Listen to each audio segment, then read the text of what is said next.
세일즈의 개념을 바꿔라. 마케팅으로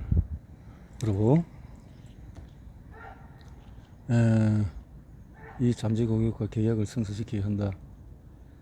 자, 작업을 세일즈라고 하는데, 영업 초보자를 달인으로 만드는 세일즈 기법을 설명하기 위해 내가 정리해고를 당할지도 모르는 상황에서 열심히 영업했던 이야기로 들어가 보자.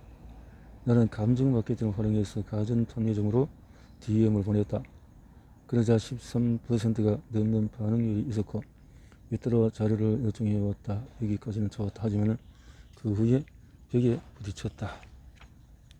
나는 가전 판매점의 잠재 고객을 고려했을 때 이익이 오르는 이유를 논리적으로 설명하면 계획이 가능할 것이라고 생각했다. 그래서 며칠을 걸쳐서 제안서를 깔끔하게 작성했다. 하지만 현실은 냉정했다. 눈길 하나 주지도 않고 쓰레기통으로 직행한 모습이었다. 제안서만으로는 안 되겠구나. 세일즈 토크가 별로였나? 그래서 이번에는 세일즈 토크에 관한 책을 읽으면서 공부를 했다. 고객이 확실하게 예스라고 말하게 하는 심리학에 근거한 테크닉을 배웠다. 고객이 A라고 하면 A 다시라고 받아치는 합법 패턴도 여러가지 준비했다. 임금님 타입 또는 장군 타입 등으로 고객 성향을 분류해서 그에 따른 대응 방법도 바꾸었다. 이런 방법들은 공부할 때는 이해가 되는데 막상 실제로 상담할 때는 너무 어려워서 실행에 옮기기 어려웠다. 나는 신경언어 프로그래밍이라는 방법론을 더 공부했다.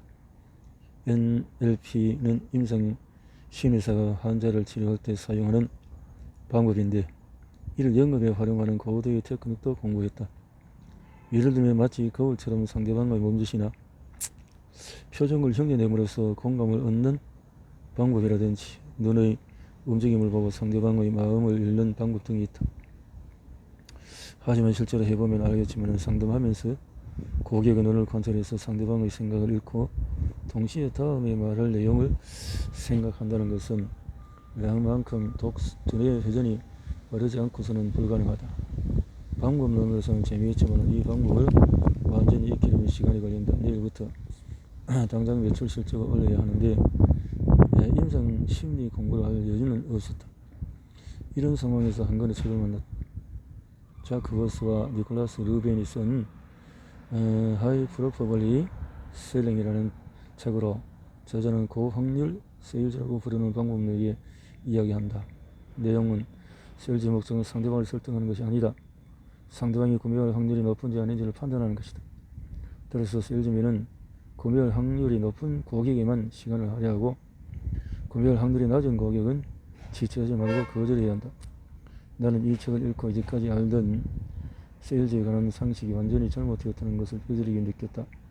세일즈를 성사시키기 위해서 고객의 열심을 설득해서 예스라는 대답을 받아내야 한다고 생각하고 있었다. 그러나 그게 아니었다. 오히려 반대로 거절해야 하는 것이었다. 이런 관점에서 조사해보니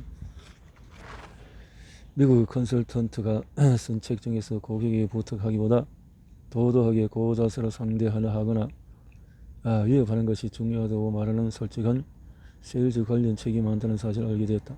그래 맞아. 싫은 고객에게 굳이 머리를 숙일 필요는 없어. 나한테 맞지 않는 고객을 거절하는 것이 세일즈라는 거야. 지금까지 세일에 대한 개념이 바뀌는 순간이었다. 나는 상대방을 확실하게 파악해서 내 고객으로 적합하지 않은 고객을 거절하는 세일즈 기법을 임금님 세일즈라고 부르기로 했다. 그리고 감정 마케팅과 임금님 세일즈를 조합하면 지극히 효율적인 영업을 할 수 있다는 것도 알게 되었다. 처음으로 임금님 세일즈를 시도했을 때 나는 솔직히 경탄했다. 대형 양판점의 상무에서 상담했을 때의 일이다. 상담을 시작하기 무섭게 상무에서는 우리 제품을 비판하기 시작했다. 우리 회사 제품이 일본에서 얼마나 안 팔리는지 알긴 아냐며 일정 연설을 늘어놓기 시작했다. 그런 동안 나는 고기만 끄덕일 뿐 한마디도 끼어들지 않았다. 1시간이 지나도 나는 가망이 없다고 판단하고 노트를 챙기며 돌아갈 채비를 했다. 그러자 그의 태도가 바뀌더니 나에게 이렇게 물었다. 지금까지 나 혼자 떠드는데 당신은 왜 하러 온 거요? 대형형 냉장고를 국산 제품보다 40% 싸게 판매할 전략적인 파트너를 이쪽 지역에서 찾고 있습니다. 기사는 이 제품을 취급할 의사가 있습니까? 부탁은 하지 않았다. 아주 도도하게 고자세로 물었다. 상무가 대답했다. 뭐 취급은 하고 싶긴 합니다. 그건 왜죠? 상무는 좀 전까지는 다른 태도로 이번에는 자기 회사가 이 제품을 어떻게 판매할 수 있는지에 대해서 이야기하기 시작했다. 나는 상무에게 질문했다. 다음번에 계약서를 만들어 오겠습니다. 어떻게 하시겠습니까? 사인하겠어. 처음에는 전혀 관심을 보이지 않았던 대형 양판점의 상무 이사가 90분 후에는 계약을 하겠다고 돌변한 것이다. 이 대답을 들은 후 나는 자리에서 일어나서 쿨하게 인사를 했다. 그리고 그 회사를 나왔다. 회사가 보이지 않게 되었을 즈음에 갑자기 웃음이 터져나왔다. 영업이 이렇게도 쉬워도 되는 거야? 이렇게 해도 되는 거였다면 지금까지 난 뭘 했던 거지?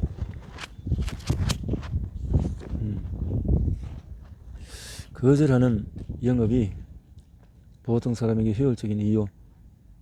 일반적인 영업 접근 방식에서는 앞서 소개한 상무이사의 반론에 대해서 세일즈맨은 일일이 대응해야 한다. 노라고 말하는 고객을 예스라고 대답하도록 설득해야 한다. 이는 프로들을 위한 영업 기법이지 초보자를 위한 기법은 아니다. 당신이면 어떠실지 생각해봐도 금방 이해할 수 있을 것이다. 마음이 내키지 않을 때는 구매 권유를 받으면 가능한 한 빨리 세일즈맨을 쫓아버리고 싶어진다. 설득당하면 당할수록 뒤에 뭔가가 있을 것이라고 생각하여 구매에 대해서 저항하게 된다. 세일즈맨 역시 마찬가지다.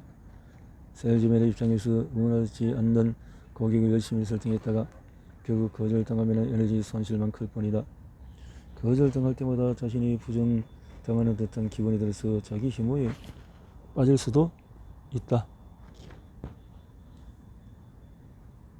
그런데 조금만 생각해보면 알 수 있듯이 노라고 말하는 고객을 설득하기보다 설득할 필요가 없는 고객과 계약을 성사시키는 편이 훨씬 더 효율적이다.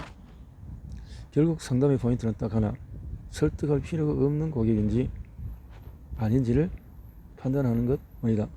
그래서 이 제품을 취급할 의사가 있습니까? 라고 질문했던 것이다. 그 대답이 예스라면 설득할 필요가 없으므로 상담을 계속 진행하면 되고, 노라면 시간이 걸리기 때문에 상담을 끝내고 돌아오면 된다. 아주 간단하다. 이것이 가장 효율적인 영업 기법이라는 것은 다음에 두뇌 체조를 해보면 알 수가 있다. 당신이 자동차를 판매하는 세일즈맨이라고 가정하자. 당신 앞에 광고로 모은 100명의 자료 요청 고객 리스트 있다.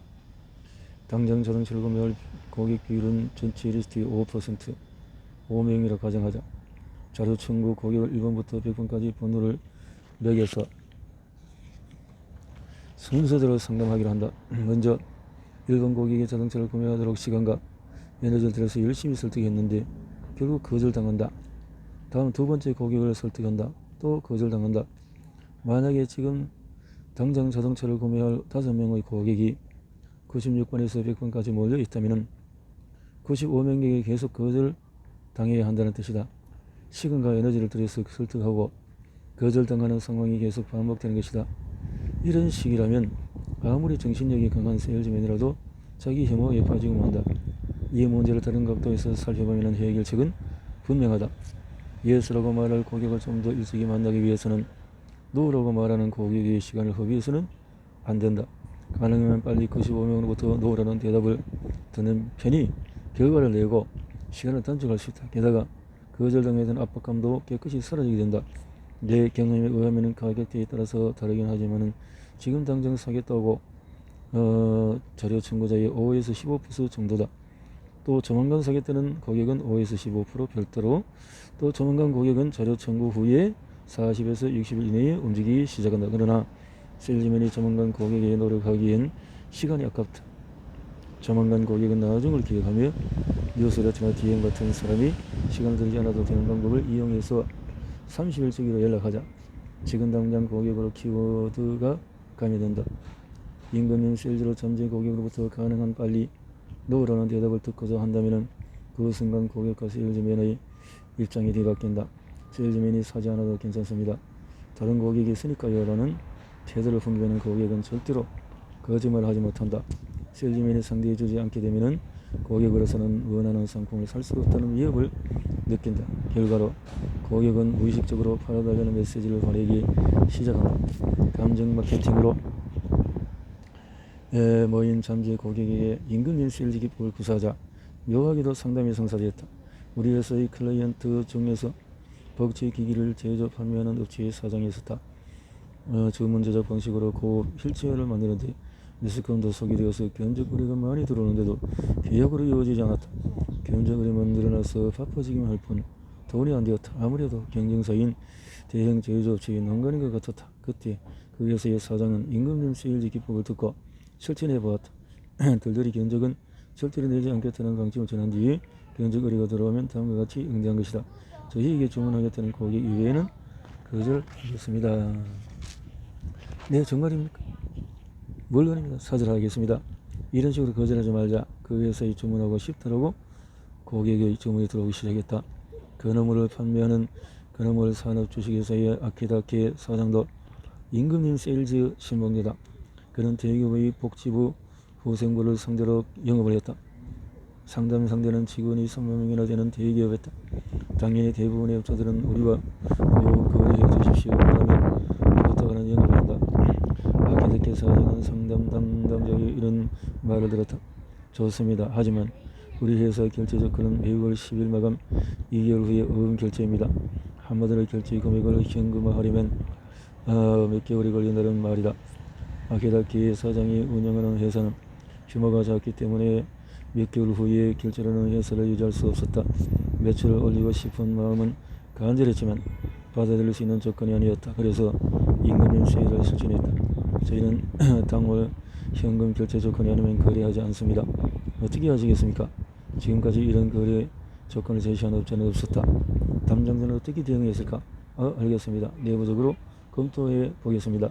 그 후 담당자는 아키다케 사장에게 다음에 메일을 보냈다. 기사의 상품을 꼭 취급하고 싶습니다. 기사가 지급하는 것 전부 맞추겠습니다. 잘 해볼 테니까 부탁드립니다. 자, 이렇게 봤다는 거죠. 임금님의 방법이었네요.